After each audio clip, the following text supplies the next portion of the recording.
Hello everyone and welcome to the latest episode of Toy Geek Maniac. I am your host, Chad Miller.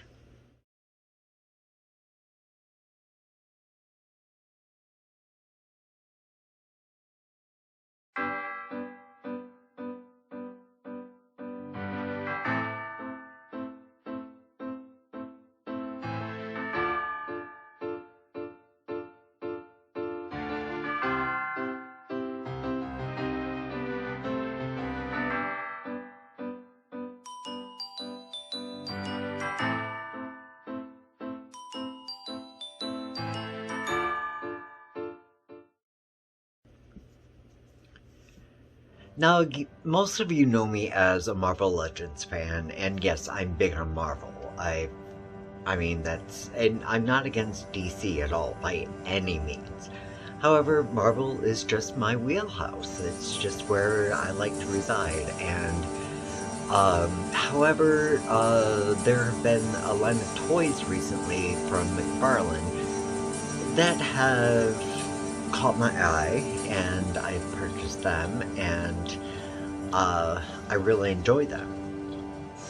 And they have some benefits over Marvel Legends, and they have some defects worse than Marvel Legends. But at any rate, they are figures, all the same, and I'm really excited about the next two that I'm about to show you.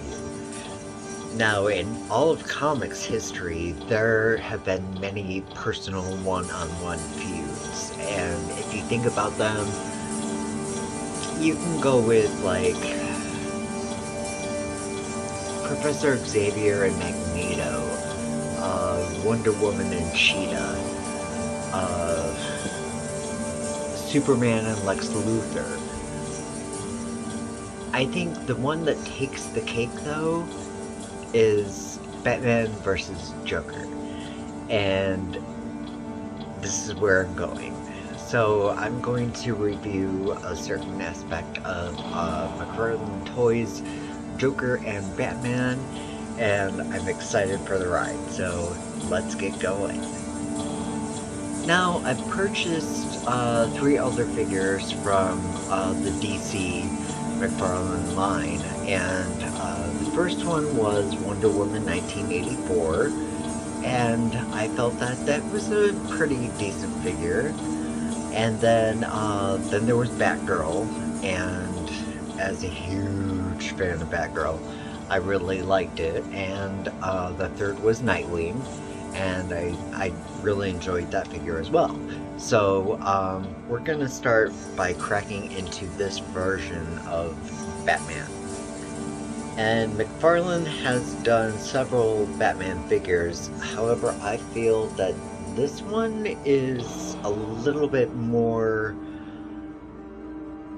of the way that I feel about Batman, so we're gonna go ahead and take a look. Okay, so this is the Batman Arkham Knights figure from McFarlane Toys, and I really chose this because I felt that it was in the style of a more traditional Batman than some others that I've seen from their line. And taking a look at this, I mean, it's obviously different. I just feel that it's probably more of a 2020s version of our typical Batman. I don't read Batman, I don't follow any game that he might be in, and this version could be in a game. It could be from a storyline in the comics, I have no idea. But this Batman is really, really awesome. So, I personally, I'm going to start with this cape.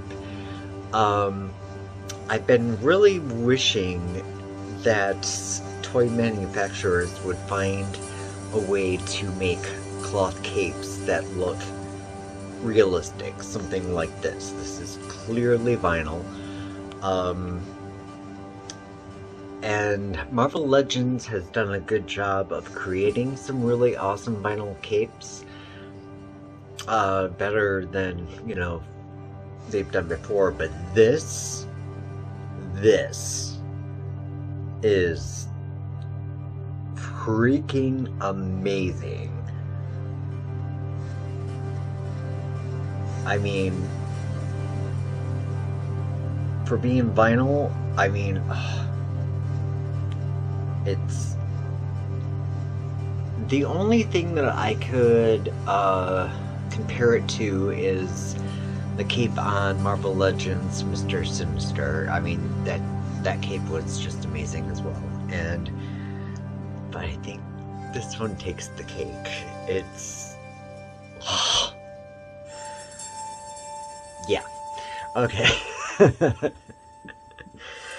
So we're gonna go into some articulation detail and quite a few other things about this, and some things I might uncover while doing this review, because this, I think, is going to be my ultimate Batman figure of all time. Unless something even better comes along. I don't know. But for now, yeah. Alright, so we've got a really good face sculpt. The ears are extremely high and pointy, and that is phenomenal. As far as the head goes, we do get a 360. However, it comes at an angle. He has a great look down. Not so much of a great look up because there's a hindrance in the back here, and I'm not entirely sure why. But like when you twist his head, it kind of does that sort of thing. So, not quite sure about that just yet. Oh, well, oh. You just had to find the right niche. Okay. And this is nice because you don't get like a weird like gap in between the chin and the neck itself. It looks natural. Some figures it doesn't, and I appreciate that a lot. So we have these great arms, and on these shoulders are these very pliable, I would almost say removable, but I'm not going to take the chance. I have a bad history of toys like breaking on me, so. But there's these great shoulder pads, and yeah, that's really cool. I'm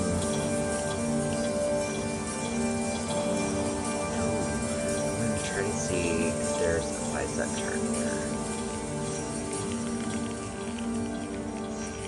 It feels like there could be a bicep turn, however, because of the shoulder pads, I don't want to risk it.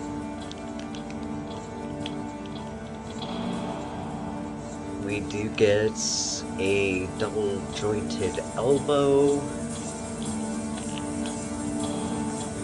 and that's the tightness of the joints is great, and I like that, so they don't like float around. So now the hands.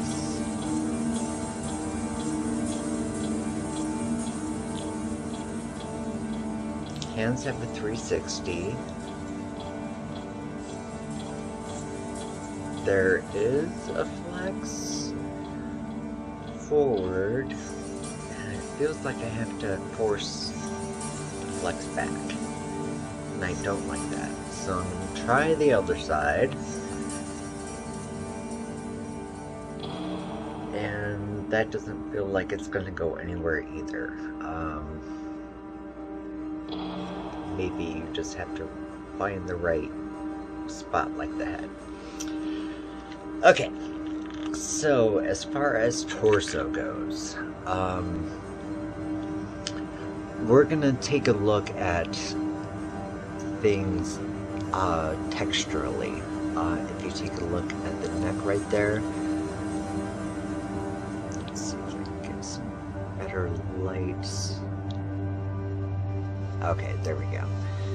And then also along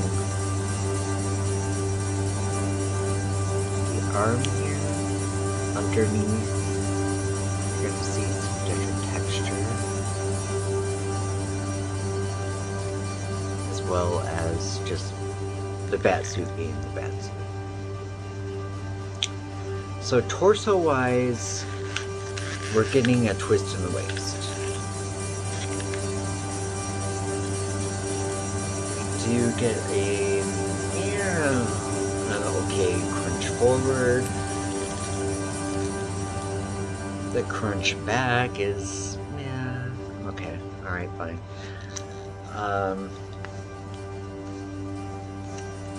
Now, the utility belt is actually connected to, let's just say his, groin area of his costume. So that doesn't move. But we are getting a phenomenal, I was going to say sensational actually, but then I forgot it. A phenomenal lateral lift in the legs, and this is so important for this character. Love it. So when we look into the leg, we don't get a thigh turn. We do get this fantastic, like, double jointed knee that could also, like, well, maybe, I don't know.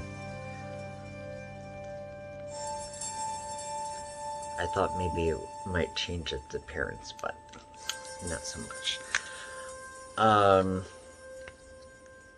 One thing too is that instead,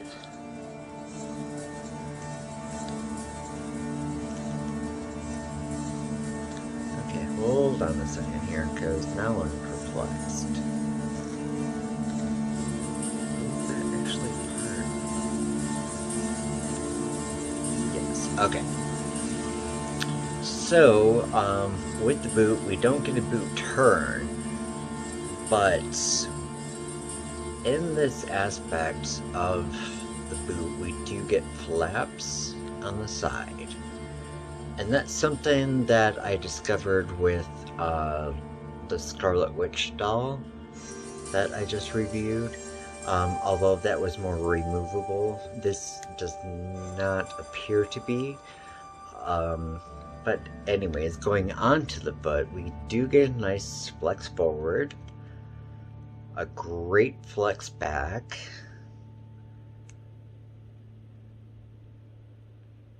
a relatively okay side-to-side pivot, which is slightly hindered because of those flaps. And there's a toe flex. I'm fascinated by this. I wish that Marvel Legends could incorporate this. So yeah. I'm gonna try to trim this down as much as possible. The one thing that I sorely miss are the fins that would come on the arm. Yeah. So, quickly going to the accessories. There is a stand, which is cool. There are two weapons here, and I'm hoping they're not like actual guns, because no matter what version of Batman we know, I just don't think that he should ever have a gun. I don't know if they connect. If they do, I don't know. There's no instructions in the box. Maybe I have to do some research. Maybe I don't know. But anyways, I'm not gonna date with him. Into the accessory box they go. And he also does have a batarang, which will be included when I display him. Now, I've, really, this is kind of tough because the Joker to me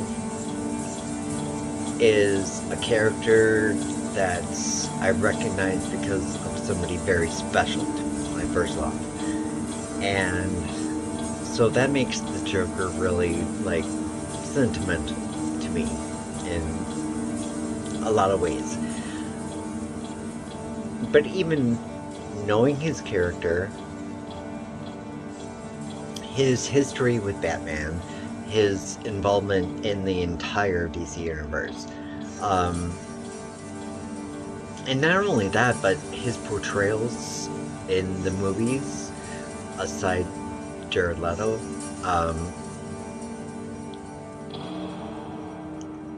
not a diss on Jared, but anyway, the character is fascinating, regardless. Joaquin Phoenix did a phenomenal job with the character. Almost as good as Heath Ledger, who is my favorite film version of the Joker. So yeah, this look for the Joker, to me, is most iconic, and I'm very happy to have this. So I'm trying to make this video short, but here we go. Now this is a scarier look at Joker that I truly appreciate. Recently I did a painting of Joker, kind of based on Heath Ledger's version, on my other YouTube page, and it's old. So I really appreciate, like, this fantastic representation.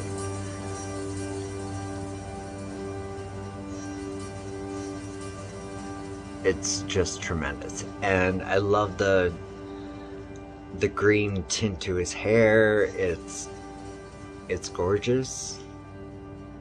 Oh, it's amazing. So as we get into the figure, yeah, his little bangs up here are pliable, so that's kind of nice. So we've got, ooh, maybe not. We do not have a 360 turn in the head. However, there are many, many, many ways you can pose it.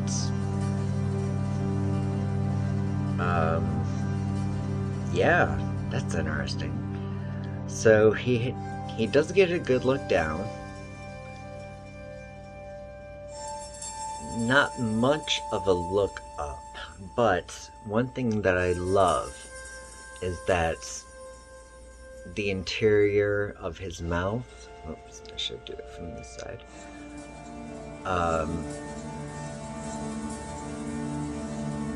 is detailed so it looks like it's open. And what other figure did I review that does that?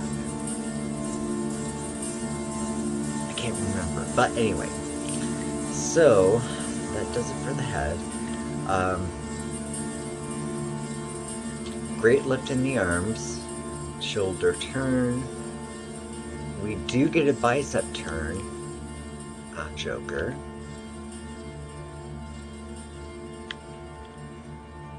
A double jointed elbow.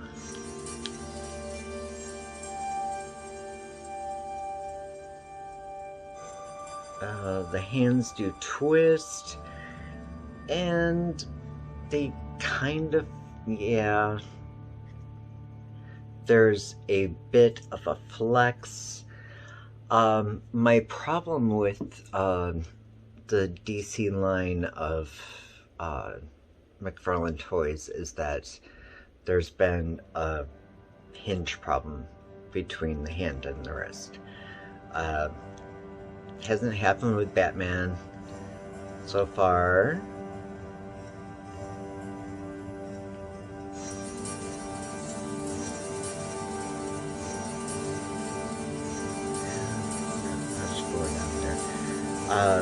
So far not with Joker.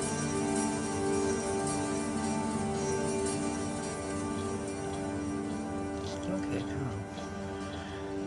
cool. Alright, so as far as the torso goes,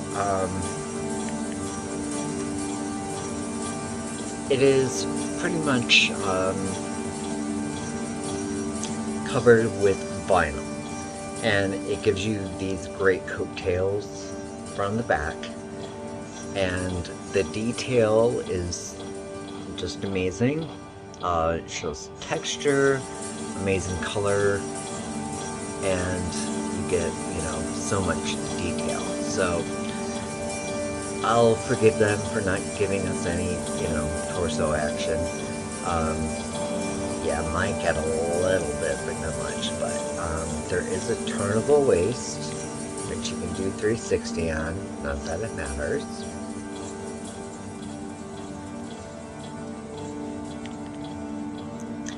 The lateral lift in the legs is just outstanding.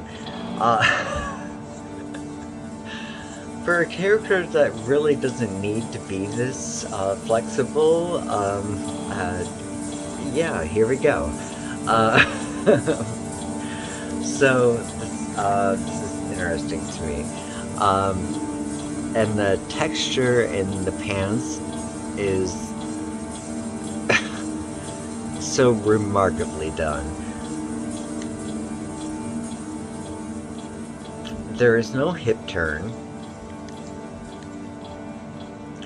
We do get a double jointed knee. Now, as far as the foot goes, I love, for one, that the cuff is on its own. It's doing its own thing. But we do get a flex forward, a little bit of a flex back because of the pant, and the wonderful toe flex. That is just great. You can't do much for side to side. You can turn it, but yeah. There's a huge realm of possibilities for this figure, and it's just astounding. Absolutely astounding. Gosh. He comes with this crowbar.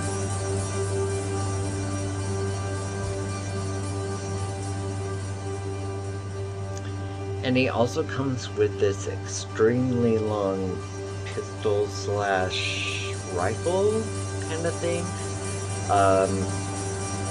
No features to it, so it's not like, flag with the word bam shoots out at anything like that.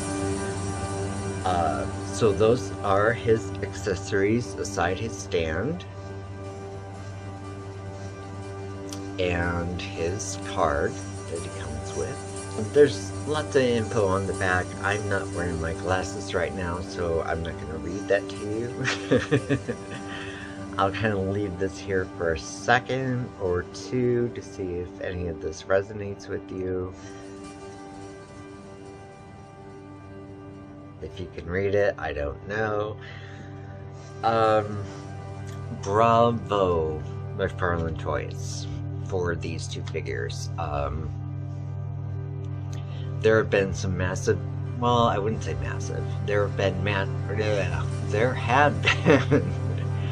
some oops that I think have happened with the three figures that I purchased before these, and these are just amazing. And if these are the only two Batman and Joker figures that I have to combat each other, I am perfectly okay with this. Yeah, most definitely. So, I need you to work on a Catwoman. My own personal request. I'm Poison Ivy, Penguin. Keep it going, because you're doing an amazing job on these characters, and I've been, kind of creating my own line of the Rogues Gallery of Batman in paintings on my other YouTube channel, and just reimagining these characters. And I mean, DC has me on a lock with Batman and the Batman family, so yeah, let's get some Damian Wayne, who else, Riddler. You want to get Staples down. But anyways, this video is darn too long, so thank you so much for watching. Don't forget to hit like, subscribe, watch other videos, comment below, let me know what you think about my review. If you have anything to offer, just tell me. If you don't like this video, hit dislike. I'm not gonna be butthurt about it. And as always, love and light to you.